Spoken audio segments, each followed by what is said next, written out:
नमस्कार, स्वागत है आपका। मैं हूं आपके साथ अनाया शर्मा। शुरुआत करेंगे खबरों के विस्तार से। प्रधानमंत्री नरेंद्र मोदी ने रेवाड़ी में एम्स के शिलान्यास के साथ साथ हरियाणा की कई परियोजनाओं का उद्घाटन और लोकार्पण किया है। यमुनानगर के जगाधरी में इस कार्यक्रम को एक बड़ी स्क्रीन लगाकर देखा गया और यमुनानगर के विधायक घनश्याम दास अरोड़ा ने कहा कि प्रधानमंत्री नरेंद्र मोदी ने आज के दिन हरियाणा को विभिन्न परियोजनाओं का तोहफा दिया है। उन्होंने कहा कि जहां रेवाड़ी में एम्स की स्थापना की जा रही है, वहीं गुड़गांव, रोहतक, भिवानी सहित हरियाणा के अन्य इलाकों में कई परियोजनाओं का उद्घाटन, शिलान्यास एवं लोकार्पण प्रधानमंत्री द्वारा किया जा रहा है।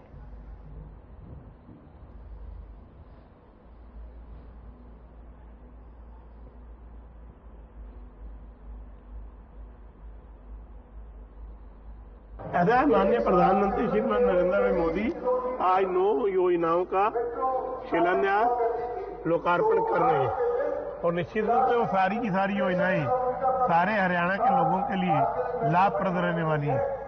इसमें सबसे बड़ा एम्स का शिलान्यास है माजरा गांव रेवाड़ी जिले में और इसके साथ ही कुरुक्षेत्र, रोहतक और अन्य स्थानों पर भी उन्होंने कुछ वर्चुअल शिलान्यास और लोकार्पण के कार्यक्रम किए। प्रधानमंत्री श्रीमान नरेंद्र भाई मोदी। अंबाला में राष्ट्रव्यापी हड़ताल का असर कम है देखने को मिल रहा है। वहीं प्राइवेट बस यूनियन ने चक्का जाम का समर्थन किया, तो वहीं रोडवेज अधिकारी का कहना है कि रोडवेज की कुछ यूनियन ने हिस्सा लिया था, लेकिन अंबाला डिपो से इसका कोई असर नहीं हुआ है। अंबाला से बसें रूटीन में चल रही है। अंबाला डिपो की 200 में से 180 के करीब बसें चल रही हैं। हालांकि यात्री बस स्टैंड पर बसों के इंतजार में खड़े दिखे।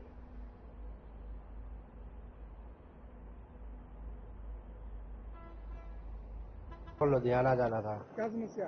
समस्या का यहाँ चक्का जाम हो रखा है। अंबाला कैंट छावनी में मैं खड़ा हूँ। अभी यहाँ से कोई जुगाड़ ही नहीं बनना है जाने का। बहुत दिक्कतें हो रही हैं सारे पब्लिक को जाने आने में। कैसे जाएंगे? अभी देखना पड़ेगा, कुछ ना कुछ जुगाड़ करना पड़ेगा। कैसे जाऊँगा अभी तो वो तो आगे समय बताएगा। ट्रेन से जाना पड़ेगा। अभी साधन तो मिलना है नहीं, यहाँ दिख रहा है जिस हिसाब से चक्का जाम हुआ है। ये तो गलत चीज़ है। जो भी है मान लो कि सबके हित में होना चाहिए ना। मतलब जो पब्लिक है सबको भाई खुश होना चाहिए ना। फिर समस्या बस क्या, बस नहीं मिल रही। जैसे पहले चलती थी, अब तो बिल्कुल 1 या 2 मिल रही है। पहले बहुत मिलती थी, बस हर 5 मिनट मिलती थी। अब बहुत टाइम लग रहा है। कब कहा आपको भी वही किसानों वाली बात थी। अब पता नहीं दोबारा से शायद वो चीज़ हो रही है, क्या कैसे पता। जाएंगे फिर आप? ट्रेन का देखते हैं, अभी तो थोड़ा वेट करता हूँ बस का। अगर आ गए तो ठीक है, नहीं तो फिर ट्रेन में जाना पड़ेगा। क्या करें। हाँ, परेशानी बहुत है। पहले जो 5 मिनट में बस मिल जाती थी, अब वही आधा घंटा रुकना पड़ रहा है, 1 घंटा वेट करना पड़ रहा है, तब जाके बस आ रही है। आज राष्ट्रव्यापी हड़ताल का दिन था, जिसमें हमारी रोडवेज की कुछ यूनियनों ने भी हिस्सा लिया था। परंतु आप खुद देख रहे होंगे अंबाला बस स्टैंड के बाहर अंबाला डिपो में इस हड़ताल का कोई असर नहीं हुआ है। ये बेअसर हो गई। कितनी बसें हमारी चल रही है और रूटीन में कितनी चल रही है? हमारी 200 के करीब बसें हैं, जिसमें से हमारी 180-185 ऑन रूट बसें हैं अभी तक। और कोशिश ये रहेगी कि शाम तक हम सभी बसों को ऑन रूट कर दें। पंजाब की तरफ भी जा रही है बस? पंजाब की तरफ रास्ता बंद होने के कारण पंजाब की तरफ बसें नहीं भेज रहे हैं। और चंडीगढ़, दिल्ली, नारायणगढ़, यमुनानगर, हरिद्वार, मेरठ, बैजनाथ, शिमला, कुल्लू, मनाली, हम यहाँ बसें भेज रहे हैं।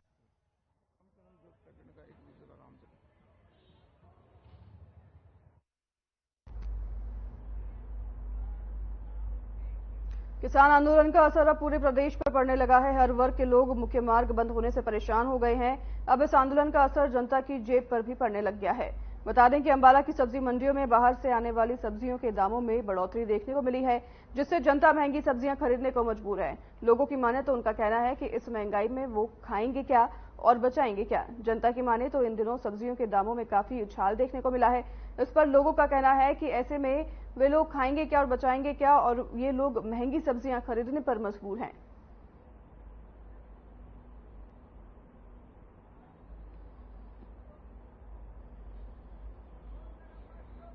एक दहशत का माहौल बना हुआ है। बाकी ऐसा सब्जी पर कोई असर नहीं है। लोकल सब्जियां पूरी आ रही हैं। कुछ सब्जियां हैं जो दिल्ली से आती हैं, वो भी थोड़ा किराया फालतू होने के कारण 1-2 रुपए किलो की तेजी है, वरना तो मार्केट में माल एक्सेस है। लोकल माल जो है भरपूर है, मंडी भरी हुई है। इसी टाइम आप सामने देख रहे हैं। लेकिन केवल लोगों के मन में एक दहशत है कि कभी भी कोई ऐसा दिक्कत ना हो जाए।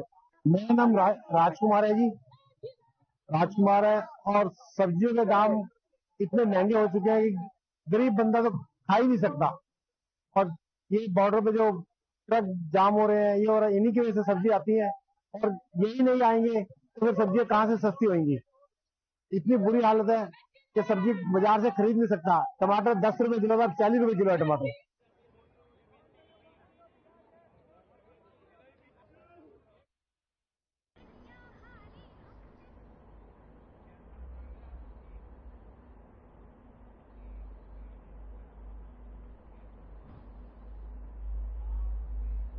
देश भर में ट्रेड यूनियन के आह्वान पर भारत बंद का ऐलान किया गया है, जिसका समर्थन हरियाणा रोडवेज कर्मचारी संघ ने भी किया और आज सुबह से ही कैथल बस स्टैंड का चक्का जाम कर दिया है और बस स्टैंड के मेन गेट पर बैठकर सरकार के खिलाफ जमकर नारेबाजी की गई।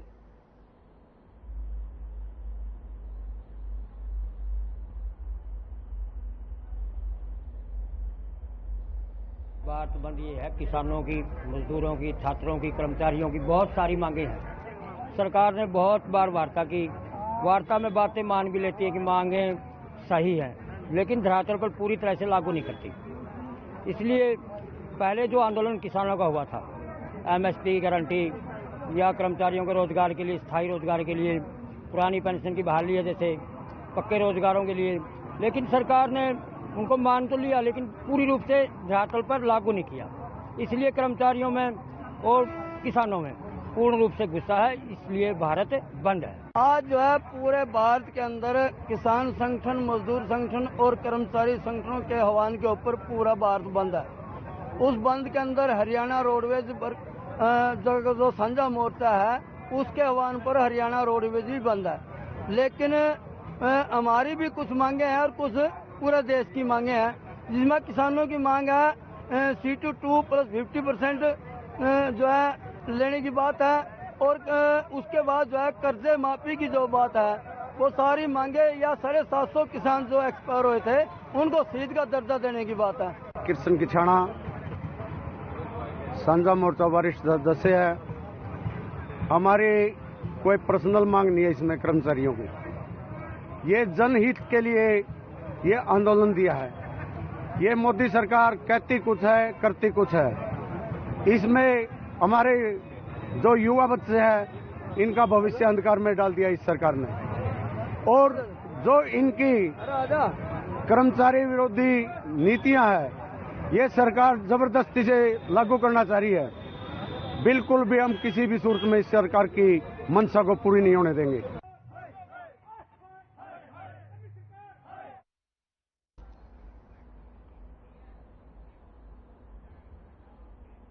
हरियाणा में किसानों ने अधिकांश स्थानों पर टोल फ्री करवाया। बता दें कि इस दौरान सरकार के खिलाफ नारेबाजी भी की गई। किसान नेताओं का कहना है कि भारतीय किसान यूनियन के आह्वान पर सब्जी टोल फ्री करवाए गए हैं और कल उपमंडल स्तर पर ट्रैक्टर यात्रा निकाली जाएगी। उन्होंने आगे कहा कि किसान एमएसपी समेत अन्य मांगों को लेकर आंदोलन कर रहे हैं। आपको बता दें कि सरकार आंदोलन को कुचलने के लिए दमनकारी रवैया अपना रही है, तो वहीं किसान नेताओं का कहना है कि वो कल ट्रैक्टर यात्रा निकालेंगे और आगामी कार्यक्रम के मुताबिक आंदोलन और तेज करेंगे।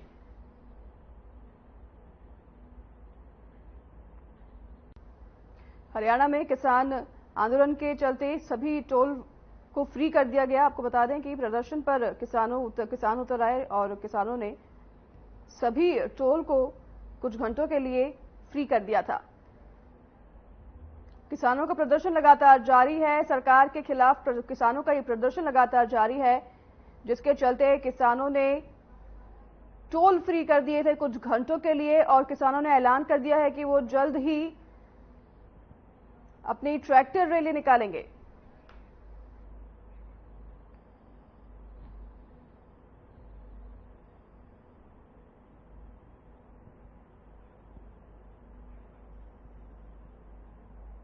चला हुआ है जो पंजाब के किसानों पर अत्याचार करी है बीजेपी सरकार हरियाणा की, तो उसको लेकर पूरे राष्ट्रीय लेवल पर चाहे यूपी हो, हरियाणा हो, पंजाब हो, वहां से आंदोलन की शुरुआत हो चुकी है। 3 घंटे के लिए हमने टोल प्लाजा फ्री किया है और कल से पूरे राष्ट्रीय लेवल पर ब्लॉक वाइज, जिला वाइज एक ट्रैक्टर यात्रा निकाल रहे हैं। गांव-गांव में जाएंगे, शहर में जाएंगे, एक इस आंदोलन को और तेज करेंगे और 18 तारीख को पूरे हरियाणा के संगठन है कुरुक्षेत्र में एक अहम मीटिंग बुलाकर एक कड़ा फैसला लेकर इस बीजेपी शंभू बॉर्डर पर किसान आंदोलन के दौरान कुछ उपद्रवियों ने पुलिस पर पत्थरबाजी की थी, जिसमें पैरामिलिट्री के जवानों के साथ साथ हरियाणा पुलिस के जवान और अधिकारी भी घायल हुए हैं। इस दौरान कुल 25 जवान और अधिकारी घायल हो गए थे। हरियाणा पुलिस ने इस संबंध में कार्रवाई करते हुए उन उपद्रवियों के कुछ वीडियोज जारी किए हैं और पुलिस इन पत्थरबाजों के वीडियो जारी कर उनकी पहचान की जा रही है। पुलिस इन उपद्रवियों के खिलाफ जल्द ही कड़ी कार्रवाई करने वाली है।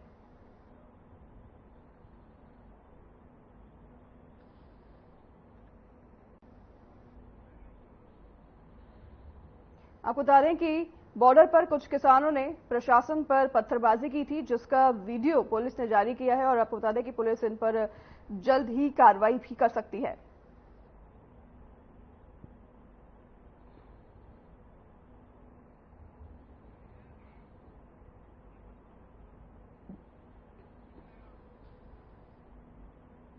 किसानों और पुलिस के बीच में झड़प देखी गई है। बॉर्डर पर प्रशासन लगातार अलर्ट है, तो वहीं किसानों की ओर से भी जवाबदेही नजर आ रही है और जवाब में किसानों ने पत्थरबाजी पुलिस पर की थी, पुलिस कर्मियों पर की थी, जिसका वीडियो जारी करते हुए अब पुलिस प्रशासन ने कह दिया है कि पत्थरबाजी करने वाले किसानों पर, उपद्रवियों पर जल्द ही कार्रवाई की जाएगी।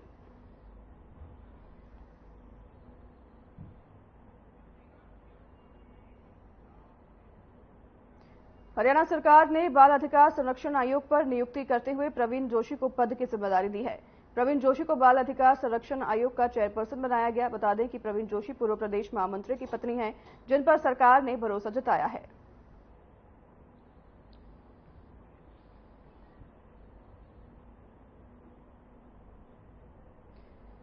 बाल अधिकार संरक्षण आयोग पर नियुक्ति की गई है और आपको बता दें कि इस पर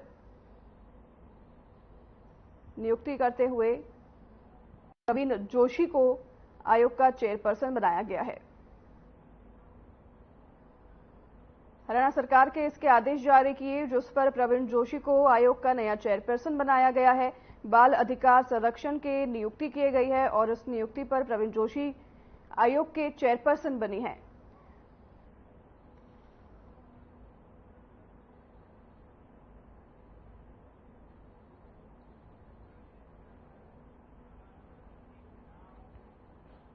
हरियाणा में करप्ट अधिकारियों पर नकेल कसने के लिए एंटी करप्शन ब्यूरो के अलावा मुख्यमंत्री उड़न दस्ते की टीम लगातार प्रयासरत है, लेकिन अधिकारी फिर भी अपनी हरकतों से बाज नहीं आ रहे हैं।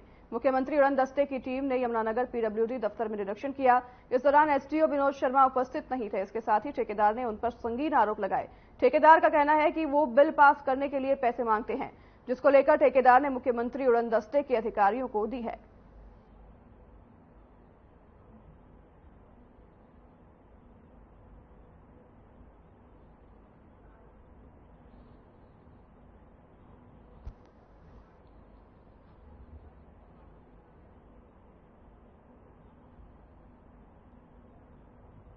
ड्यूटी मजिस्ट्रेट की मौजूदगी में कर्मचारियों को चेक किया गया। कर्मचारियों में एसडीओ को छोड़कर सभी हाजिर पाए गए।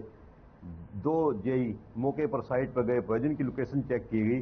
चेक करने पर वो मौके पर ठीक ड्यूटी पर पाए गए। जो एसडीओ वगैरह जो थे वो मौका पर हाजिर नहीं मिले। उसके बाद उसी समय एक मांगेराम ठेकेदार मौका पर आया, जिसने बताया कि मेरा 1 साल से मेरा पेंडिंग बिल है, जो बिलों के ऊपर साइन हो गए लेकिन एमबी के ऊपर साइन नहीं करे। जब तक सुविधा शुल्क नहीं मिलेगा तब तक साइन नहीं होते इनके ऊपर। जब सुविधा शुल्क मिल जाता है और साइन हो जाता है। पहले भी उसने बताया कि मैंने पहले भी 20,000 रुपये 7 लाख की रकम अपना बरामद करने में दिए थे। मांगेराम कोई कंप्लेंट, पहली बात तो हमारे पास कंप्लेंट नहीं लगी पड़ी। दूसरी बात, हमारे ये मैकेनिकल विंग का जो एसडीओ ऑफिस है उसका ये एस्टीमेट था और उस एस्टीमेट में इसने काम पूरा किया नहीं और हम इसको लगातार यही कहते रहे। बार बार ये बस बातें बना बना करके निकल जाता है जी मैं अभी कर दूंगा, 10 दिन में कर दूंगा, 20 दिन में कर दूंगा। काम इसने किया नहीं। मैंने अपने जेई को भी लेटर लिखा, फाइनली उसकी कॉपी मैंने सीएम फ्लाई को भी दे दी है कि भाई ये जो जितना भी काम इसने किया इसको समाप्त कर दिया जाए, खत्म करे उसको और इसकी कोई बिजी वगैरह बनती है तो वो प्रॉफिट कर दी जाए।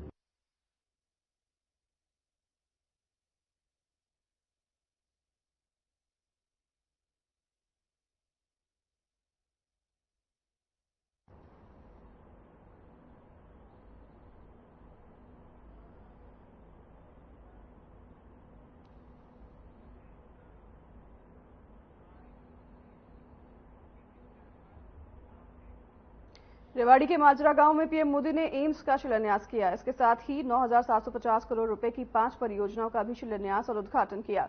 इस मौके पर हरियाणा के राज्यपाल बंडारू दत्तात्रेय और सीएम मनोहर लाल भी मौजूद रहे। प्रदेश को परियोजनाओं का तोहफा देने के बाद पीएम ने मंच से जनसभा को संबोधित किया और इस मौके पर पीएम ने कहा कि रेवाड़ी से उनका पुराना नाता है और रेवाड़ी के लोग उन्हें बहुत प्यार करते हैं। इसी के साथ पीएम मोदी ने कांग्रेस पर भी जमकर हमला बोला। उन्होंने कहा कि अब की बार 400 पार का आशीर्वाद मिलेगा। तो वहीं सीएम मनोहर लाल ने भी मंच से संबोधन किया और कहा कि इस एम्स के बनने से हरियाणा को ही नहीं बल्कि पूरे राजस्थान के लोगों को भी काफी लाभ मिलेगा।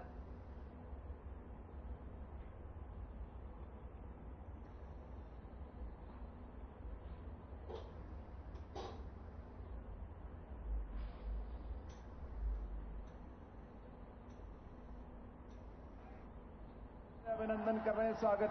मैं जब भी रेवाड़ी आता हूं तो कितनी ही पुरानी यादें ताजा हो जाती है। रेवाड़ी से मेरा रिश्ता कुछ अलग ही रहा है। मैं जानता हूं रेवाड़ी के लोग मोदी को बहुत ज्यादा प्यार करते हैं।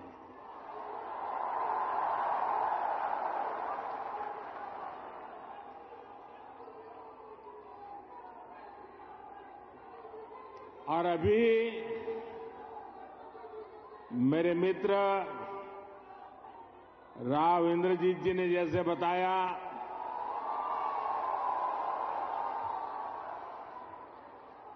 मुख्यमंत्री मनोहर लाल जी ने जैसे बताया कि मैं 2013 में जब भारतीय जनता पार्टी ने मुझे पीएम के उम्मीदवार के रूप में घोषित किया था तो मेरा पहला कार्यक्रम रेवाड़ी में हुआ था। 10 वर्षों में भारत 11वें नंबर से ऊपर उठकर 5वें नंबर की आर्थिक महाशक्ति बना। ये भी आपके आशीर्वाद से हुआ।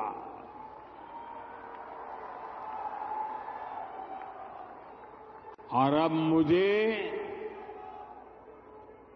अपने तीसरे टर्म में अब मुझे आने वाले सालों में भारत को दुनिया की तीसरी सबसे बड़ी आर्थिक ताकत बनाने के लिए आपके आशीर्वाद चाहिए। थोड़ी देर पहले ही मुझे ऐसे अनेक कामों से जुड़ी लगभग 10,000 करोड़ रुपए की परियोजनाएं हरियाणा को सौंपने का अवसर मिला। इसमें रेवाड़ी एम्स है, गुरुग्राम मेट्रो है, कई रेल लाइन है, नई ट्रेन है। इनमें ज्योति सरमय कृष्ण सर्किट योजना से बना एक आधुनिक और भव्य म्यूजियम भी है। देश की इच्छा थी कि अयोध्या में प्रभु राम का भव्य मंदिर का निर्माण हो। आज पूरा देश भव्य राम मंदिर में विराजे रामलला के दर्शन कर रहा है। और तो और कांग्रेस के लोग, जो लोग हमारे भगवान राम को काल्पनिक बताते थे, जो कभी नहीं चाहते थे कि अयोध्या में प्रभु राम का मंदिर बने, वो भी अब जय सिया राम बोलने लगे हैं। आदरणीय प्रधानमंत्री जी, माननीय राज्यपाल महोदय राव इंद्रजीत सिंह जी, केंद्रीय मंत्री, deputy chief minister Shri Dushyant Chautala ji, Haryana के प्रदेश के अध्यक्ष श्री नायब सिंह सैनी जी, सम्मानित मंच, उपस्थित हरियाणा के इन 4 जिलों से दक्षिण हरियाणा विशेष तौर पर हजारों की संख्या में आज जनसमूह, आप सबका अभिनंदन करता हूं। आदरणीय प्रधानमंत्री जी, आज आप हमारे बीच में आए हैं, एक विशेष ये अवसर है। इससे पहले भी जब आप आए, हमारा मार्गदर्शन आपने किया, हमको अपना आशीर्वाद दिया, लेकिन आज का अवसर मैं कहूंगा ये और भी ज्यादा व्यवहारिक और विशेष एक प्रकार का महत्व रखता है, क्योंकि आज लगभग 10 साल पहले 2013 में जब आप प्रधानमंत्री अभी नहीं बने थे, जैसा राव साहब ने बताया, आप मुख्यमंत्री गुजरात के थे, लेकिन देश के प्रधानमंत्री के रूप में देश की जनता आपको देख रही थी। उस यात्रा का श्री गणेश आपने रेवाड़ी से किया था 15 सितंबर 2013 को। आगे बढ़ रहे हैं, अब और ज्यादा संकल्प पक्का हुआ है कि उस प्राण प्रतिष्ठा से हमारे नेतृत्व की प्रतिष्ठा भी बहुत बड़ी है। और जो और अच्छी बात हुई, अभी कल ही अबू धाबी में आपने जो मंदिर का जाकर के वहां उद्घाटन किया, और जिस प्रकार विदेशों में भी, कतर में भी ऐसे मंदिरों का जो उद्घाटन, ये भी दुनिया के इतिहास के अंदर एक नई बात जो हो रही है। उसी कड़ी के अंदर भले छोटा वो पग हो, लेकिन महत्वपूर्ण है। कुरुक्षेत्र में भगवान कृष्ण की धरती, महाभारत के काल को हम याद रखते हैं, उनके इतिहास में पढ़ते हैं, लेकिन उसका प्रत्यक्ष कोई ऐसा केंद्र जिसका अनुभव आज किया जा सकता है, तो लगभग 250 करोड़ से लेकर यानी इससे भी ज्यादा राशि का एक अनुभव केंद्र वो बनाया गया है। उसका भी आज उद्घाटन आप करेंगे, तो हमारी सांस्कृतिक धरोहर देश की है, वो निश्चित रूप से इसमें 4 चांद लगेंगे। तो मैं तो यही कहूंगा कि देश की इस प्रगति में हरियाणा का अपना योगदान है। आप हमारा मार्गदर्शन करते हैं, आशीर्वाद देते हैं, और जब कभी हम कोई अच्छे काम करते हैं, मुझे बड़ी प्रसन्नता है कि उनका उल्लेख करके आप हमारी पीठ थपथपाते हैं। और इस कारण से हरियाणा भी आपके बताए मार्गदर्शन में दिन दुगनी रात चौगनी करने, आगे बढ़त लगाने में, उसकी प्रगति करने में लगा है। और विश्वास दिलाता हूं, जो आपकी हरियाणा से अपेक्षाएं हैं उसको हम पूरा करेंगे। अपना देश दुनिया में एक विशेष स्थान प्राप्त करे, 5वीं शक्ति से हम 3री शक्ति, आर्थिक शक्ति दुनिया में बन जाए। दुनिया के अंदर भारतवर्ष को विश्व गुरु कैसे कहलाया जाए, इसमें जो भूमिका है, मैं विश्वास दिलाता हूं कि आप हरियाणा से जो अपेक्षा करते हैं उसको हम पूरा करेंगे। आज इस अवसर पर मैं हरियाणा की 2 करोड़ 80 लाख जनता की ओर से आपका अभिनंदन करता हूं, स्वागत करता हूं, आपका आभार और धन्यवाद प्रकट करता हूं कि आज इस अवसर पर हमारा मार्गदर्शन करने के लिए आए हैं। बहुत बहुत धन्यवाद। तो फिलहाल इस बुलेटिन में हमारे साथ बस इतना ही। नमस्कार।